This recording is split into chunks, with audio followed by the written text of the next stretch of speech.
কে ছিল ওরা, কি তাদের পরিচয়, ওরা কারা কারা আপনার পিছনে পিছনে হাঁটলো, আপনাকে সামন থেকে রাস্তা দেখা দেখা নিল, কি তাদের পরিচয়? এখন তারা কোথায় গেল হুজুর একটু আমাকে বলেন। এই কথা বলতে আল্লাহর ওলি দৌড় দিয়ে আইসা কি মাঝিকে জড়ায় ধরলেন, জড়া ধরে বলতেছেন, বাবা আগে ওয়াদা দে, আগে আমাকে ওয়াদা দাও, আমার জীবদ্দশায় কারো কাছে তুমি এই কথা বলবা না। আল্লাহর ওলি শামসুল হক ফরিদপুরি রাহমাতুল্লাহ আলাইহি তিনি ওই যাইতেছেন মাঝি তার পিছনে পিছনে যায়। বাড়ি পর্যন্ত যাবার পর হঠাৎ করে মাঝি দেখে এতগুলি মানুষ যারা ডাইনে বামে সামনে পিছনে ছিল, একজন মানুষকে আর দেখা যায় না। আল্লাহ ওলি একা একা ঘরে ঢুকতেছেন। মাঝি যায় সালাম দেয়া কয়, আসসালামু আলাইকুম ওয়া রাহমাতুল্লাহ। আল্লাহর ওলি তখন বলেন, ব্যাপার কি, তুমি কোত্থেকে? হুজুর আমি তো আপনার পিছনে পিছনে আসছি। কেন আসছো? একটু দেখার জন্য। কেন আপনি এখানে নামলেন? কারণটা কি? কারণটা দেখার জন্য নামছি। আল্লাহর ওলি বলেন, কি দেখছো? মাঝি কয়, হুজুর আমি যে কি দেখছি এখনো আমার কলিজায় ভয় এখনো কাটে না। কে ছিল ওরা, কি তাদের পরিচয়, ওরা কারা কারা আপনার পিছনে পিছনে হাঁটলো, আপনাকে সামন থেকে রাস্তা দেখা দেখা নিল, কি তাদের পরিচয়? এখন তারা কোথায় গেল হুজুর একটু আমাকে বলেন।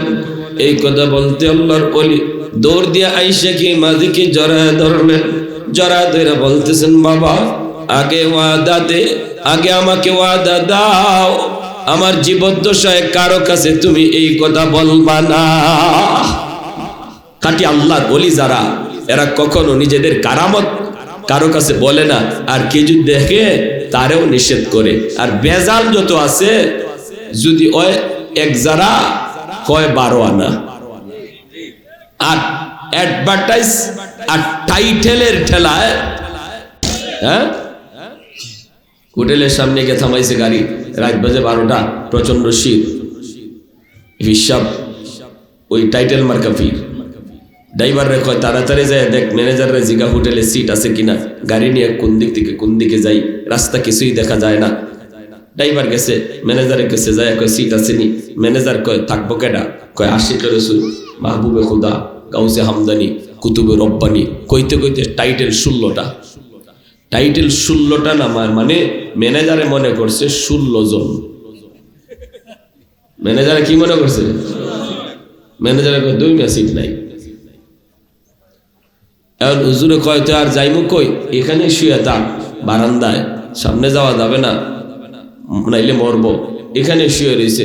সকালবেলা বাইরেছে ম্যানেজার দেখে এত মোটা এক হুজুর গড়াগড়ি করে, মশার কামড়, ঘুম তো হইছেই না। আর দেখি ড্রাইভার, ভাই বেটা তুই হুজুর হলে এখানে এরকম করতেছ, তুই আমার কাছে সিট চাইলি না? তখন হুজুর ফাল দিয়ে উঠছে। হুজুর ফাল দিয়ে উঠতে কয়, কেন অত আপনার কাছে সিট চাইছি? কয় হুজুর সিট কয়জনের চাইছে জিগান তো? কয় আমার লাগেই তো শুধু চাইতে কইছি। কয় হ্যাঁ 16টা নাম কইছি, 16টা। আমি তো ভাবছি সিট লাগবো 16টা, একটা সিটও কি আমার নাই? তখন এই হিসাবে কই রে, দুনিয়ার টাইটেলে আমারে দুনিয়া তো সিট দিছে না, এই টাইটেলে কবরে গিয়েও সিট দিত না। আল্লাহর ওলিরা কখনো তাদের কারামত কারো কাছে প্রকাশ করে না। কেউ যদি দেখে তাহলে সেটা নিষেধ করে। যেমন কুতুবুল আলম শাইখুল ইসলাম মাদানী রহমাতুল্লাহি আলাইহি, হুসাইন আহমদ মাদানী রহমাতুল্লাহি আলাইহি, ইনাকে দেখলে পরে একজন মানুষ, গ্রাম্য মানুষ, দূর থেকে আওয়াজ দিত। কি কইয়া আওয়াজ দিত? বাতা দেউঙ্গা, বাতা দেউঙ্গা, কইয়া দিমু, কইয়া দিমু, কইয়া দিমু। এই আওয়াজটা যখন মাদানী আলাইহি রাহমার কানে এসে পৌঁছতো, আল্লাহর ওলি মানুষকে ধাক্কায়া তাড়াতাড়ি লোকটার কাছে চলে আসতেন। আইসে তারে বুকের সাথে বুক মিলাইতেন, গলায় গলায় গলা মিলাইতেন, আর চুমা দিয়া বলতেন, বাইরে নেকি বাতাও, নেকি বাতাও। কইও না কইও না। মানুষজন যায় লোকটারে জিজ্ঞেস করত তুমি কি কইতে চাও, কিন্তু কও না, বলো না আমাদের কাছে কি কইবার চাও। সে কয় আমি কইব না, এখনো কওয়ার সময় হয় নাই, সময় যখন হয় তখন আমি কইব। ভাইরা বন্ধুরা, কুতবুল আলম শাইখুল ইসলাম হুসাইন আহমদ মাদানী রহমতুল্লাহ আলাইহি যেদিন ইন্তেকাল হয়ে গেল, ওই দিন লোকটায় ডাক দিয়া কয় মানুষেরা রে, কে তোমরা কোথায় আছো, আমার কাছ থেকে এখন শুনে যাও আমি কি কইবার চাই, কেন আমি কইবার চাই, ঘটনাটা কি। এই বইলা লোকটা তখন কান্দে আর কয় আমি একদিন ভারতের গঙ্গু এলাকার একটা বাড়ির পাশ দিয়া রাতের গভীরে যাইতেছিলাম। রাত তখন বাজে 3টা 3:30। একটা ঘরের পাশ দিয়া যখন যাই, হঠাৎ করে আমি শুনতে পেলাম এই ঘরের ভিতর থেকে একজন মানুষের জিকিরের আওয়াজ।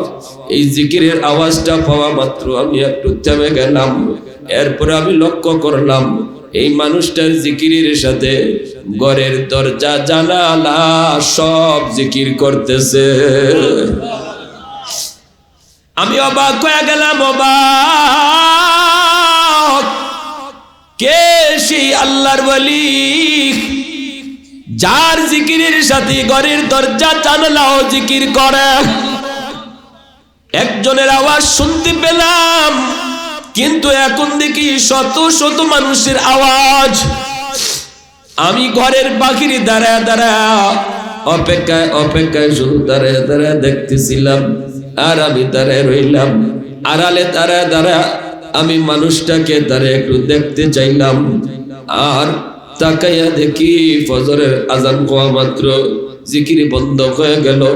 দরজা কইলা যেই মানুষটা বের হয়েছেন, ইনি হলেন শাইখুল ইসলাম কুতবুল আলম সৈয়দ হুসাইন আহমদ মাদানী রহমতুল্লাহ আলাইহি। জোরে বলি আল্লাহু আকবার। আমি আল্লাহর ওলিকে দেখা মাত্রই চিৎকার দিয়ে উঠলাম আল্লাহু আকবার কইয়া। আল্লাহর ওলি তিনি আইসা জড়ায়া ধরলেন আমারে, আর বললেন বাবা তুই কথা দে, কথা দে, তুই যা দেখছো আর কারো কাছে কইবি না। আল্লাহু আকবার। কুতবুল আলম শাইখুল ইসলাম মাদানী রহমতুল্লাহ আলাইহি ইনার ইন্তেকালের পরেও ডাক্তাররা বলতে পারে না ইনি মারা গেছেন। ইন্তেকালের পরও ডাক্তার বলতে পারে না ইনি মারা গেছেন। ডাক্তার কয় আমি কেমনে কই ইনি মারা গেছেন।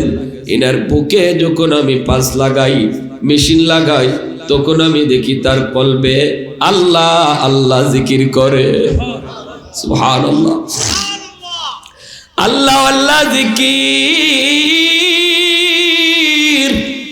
এমন ভাবে কলবে জারি হয়েছিল। মুহাম্মদুল্লাহ হাফিজি রাহিমাহুল্লাহ বাথরুম থেকে বের হয়েছেন, জিহ্বা দিয়ে রক্ত পড়ে। খাদেম কয় হুজুর আপনার মুখ দিয়া কেন রক্ত পড়ে, হুজুর একটু বলেন। হুজুরে কই কই একটু হাত লাগায় দেখি ঠিকই রক্ত পড়ে। এইবার হুজুরে কয় বাবা বলতে পারবো, কিন্তু তুই কারো কাছে বলবি না। ঠিক আছে হুজুর একটু বলেন। হুজুর এইবার কই আমি বাথরুমে ঢুকছি পরে দেখি আমার জিহ্বায় আল্লাহ আল্লাহ জিকির করে। আমি জিহ্বারে কইতেছি জিহ্বা তুই একটু থাম, এটা বাথরুম, এটা নাপাক জায়গা, এখানে আল্লাহ আল্লাহ জিকির করার জায়গা না, তুই একটু থাম। জিহ্বা তো থামে না। আমি যত কইতাম জিহ্বা থামে না। এক পর্যায়ে জিহ্বারে থামানোর জন্য আমি ইচ্ছা করে জিহ্বারে কামড় মারছি। এর থেকে রক্ত বের হয়, এর থেকে মুখ থেকে রক্ত বের হয়। কুতবুল আলম শাইখুল ইসলাম মাদানী রহমতুল্লাহ আলাইহি এই দৃশ্য দেখা লোকটা তখন কয় এরপর থেকে আল্লাহর ওলির প্রতি আমার এত শ্রদ্ধা বাড়ছে, এত ভক্তি বাড়ছে। কোথাও তিনি আসছেন, এই খবর পাওয়ার পর আমি পাগলের মতো হয়ে যাই হুজুরের সাথে একটু মুআনাকা করার জন্য, মুসাফা করার জন্য। কিন্তু আমি একজন সাধারণ মানুষ, আমাকে কেউ হুজুরের কাছে যাইতে দেয় না। তোমরা উলামায়ে কেরাম চতুর্দিক দিয়া হুজুরকে বেষ্টন করে রাখো, আমি গ্রামের মানুষ, আমারে কেমনে যাইতে দিবা? এজন্য একটা বুদ্ধি বের করছিলাম, আমি যাব না, কিন্তু হুজুরকে আনার ব্যবস্থা করব। তাই আমি হুজুরকে দেখা যখনই কইতাম বাতা দেঙ্গা কয়া দিমু হুজুর তখনই আমারে চিনে ফেলতেন আর ওই ঘটনা তিনি বুঝে ফেলতেন। সাথে সাথে তিনি তোমাদেরকে সরাইয়া দৌড়াইয়া আমার সাথে দেখা করতে আগায়া আসতে। মুসলমানের আওয়াজে কন্যা সুবহানাল্লাহ। मैं तालिब मौला हूँ मेरे इश्क़ निराला, मैं तालिब मौला हूँ मेरे इश्क़ निराला, है जुमला जहाँ जिनके तजल्ली से उजाला, है जुमला जहाँ जिनके तजल्ली से उजाला, मा दर्द जहाँ गैर खुदा यार नदार, যদি আদে খুদা হিচ দিগর কার নদারম, যদি আদে খুদা হিচ দিগর কার নদারম। মোহাব্বতের সাথে সবাই বলি আল্লাহু আকবার। আমার ভাইয়েরা বন্ধুরা, শেষ পর্যন্ত কথাটা শেষ দিয়া দিই। শামসুল হক ফরিদপুরি রহমতুল্লাহি আলাইহি কয়, বাবারে আমি যখন নৌকায় ছিলাম তখন এই এলাকার জিন্নাতের সর্দার আমার কানে কানে আইসা কয়, হুজুর আমরা আপনার দীর্ঘদিন অপেক্ষায়, আপনি এখানে একটু নামেন, আমরা আপনারে পাহারা দিয়া বাড়ি পৌঁছে দিব, আমাদের কিছু মাসালা আছে জানার, এগুলো আমরা আপনার কাছ থেকে জানবো। ওই জিন্নাতের সর্দার তার প্রতিনিধি লইয়া আমারে এখানে নামাইছে, পাহারা দিয়া বাড়ি পৌঁছাইছে, আর কিছু জানবার ছিল এগুলো আমার কাছ থেকে জানছে। যেরকম সুবহানাল্লাহ। না আমি অসুস্থ পারবো না, যে জন্য বলতেছিলাম উলামায়ে কেরামের মহব্বত, উলামায়ে কেরামের আজমত, উলামায়ে কেরামের মর্যাদা, উলামায়ে কেরামের কদর। নবী বলছেন মানুষ হয়ে যদি তোমরা নাও বুঝো, মানব দানব এই গাছ গাছালি পাক পাখালি যত যা আছে সবাই টিকে বুঝে যে এরা আছে বিদায় আল্লাহ আমাকে খাওয়াইতেছে পালতেছে। এবার বলুন আপনারা, আপনাদের এই ঢাকারগাঁও মাদ্রাসা এটা আপনি বাঁচায় রাখছেন না মাদ্রাসার খাতিরে আল্লাহ আপনারে বাঁচাইছেন? মাদ্রাসা আপনারা টিকায় রাখছেন না আল্লাহ মাদ্রাসার খাতিরে আপনাদেরকে টিকায় রাখছেন? আমার কথা বুঝে থাকলে নবীর হাদিস, আল্লাহ নবীর হাদিস, কেউ যদি 10 টাকা দান করেন এর অর্থ এই না যে আমি মাদ্রাসাকে টিকায় রাখলাম, এর অর্থ হলো আমাকে আল্লাহ মাদ্রাসার উসিলায় টিকায় রাখছে। একটা ছাত্ররে যদি আমি খাওয়াই এর অর্থ এই না ছাত্রটারে আমি খাওয়াইয়া পালতেছি, না ছাত্রটার উসিলায় আল্লাহ আমারে খাওয়াইতেছে। ঠিক কিনা ভাই জোরে বলে? মাদ্রাসার ছাত্রটারে আমি খাওয়াই না, বরং তার উসিলায় আল্লাহ আমারে খাওয়ায়। এটা হলো আল্লাহ নবীর হাদিস। আল্লাহ আমাদের সবাইকে কথাগুলো বুঝার এবং এর উপরে আমল করার তৌফিক দান করুন। সবাই বলে আমিন। ওয়া আখির দাওয়ানা আনিল হামদুলিল্লাহি রাব্বিল আলামিন।